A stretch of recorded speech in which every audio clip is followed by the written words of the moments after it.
So I think when it comes to the issue of what the church teaches regarding homosexuality, I think most people don't fully understand. And they just assume that the Catholic Church is bigoted and that what the Bible teaches is bigoted. And granted, a lot of non-Catholic groups, a lot of non-Catholic denominations will argue that, like, being gay or even having the attraction is one of the worst things, and we'll just have this view that is very hateful. What the Catholic Church teaches is that the attraction is not sinful.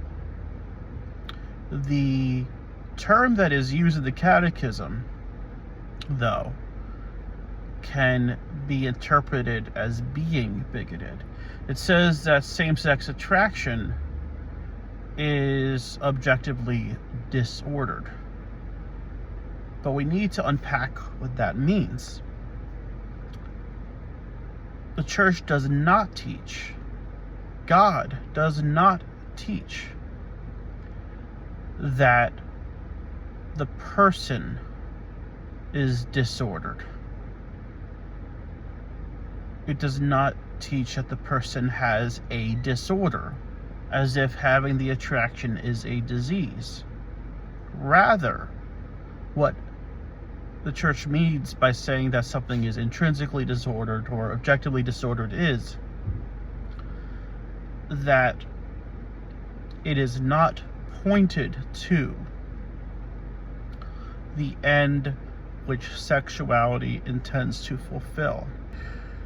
The end of what sexuality and sexual attraction is supposed to fulfill is a covenantal union between one man and one woman for life,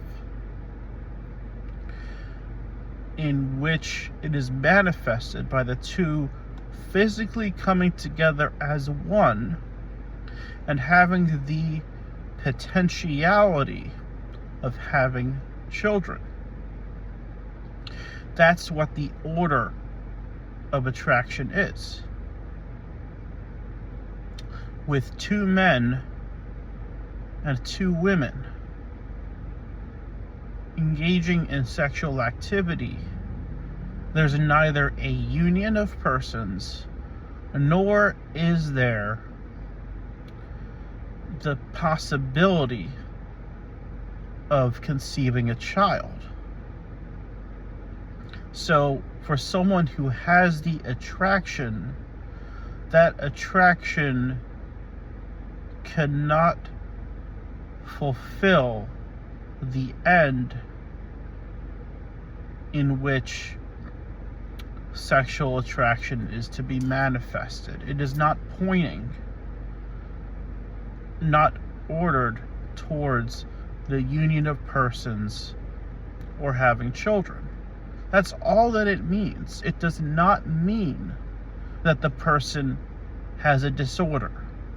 It is not a disease that is meant to be healed, but rather the church is simply saying that there is not, intrinsically by its own nature, it cannot fulfill the two ends to which sexual activity is supposed to have. The church teaches the same thing when it comes to other things, such as contraception, such as masturbation, such as having an interruption in the sexual act between a man and a woman where it is prevented, where having conception is prevented, or in any kind of sexual action that does not have either a union of persons or the begetting of children. And that's it. The church, and by extension our Lord, is not at all saying that someone who is same-sex attracted is a hopeless mess, or that the person is damaged goods, or that the person does not have any dignity, or that the person should not be welcomed. For those who struggle with same-sex attraction, it is a cross, but by living in accord with God shows us about our bodies and about our nature as human beings created in God's image and likeness, that because of that like, if we follow what God teaches, He will help us to truly be fulfilled, to truly be happy.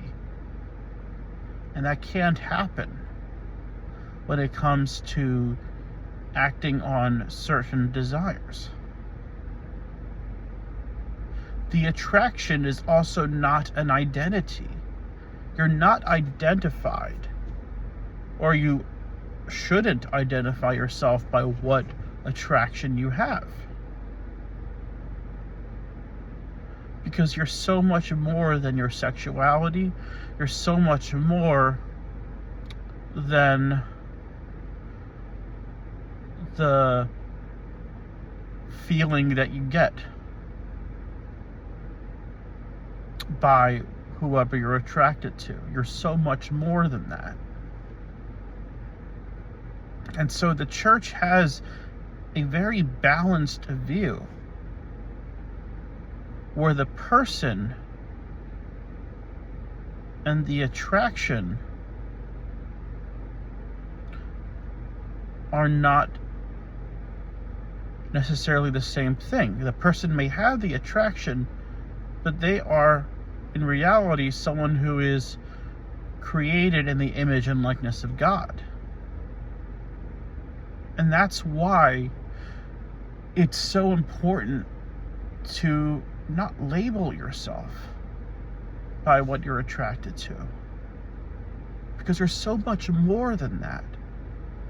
There's so much more than the attractions that you have. Because the moment that you identify yourself by what attraction you have, you're diminishing yourself as a human being. And that's why when it comes to this month of Pride Month, which is coming near an end, we need to, in charity,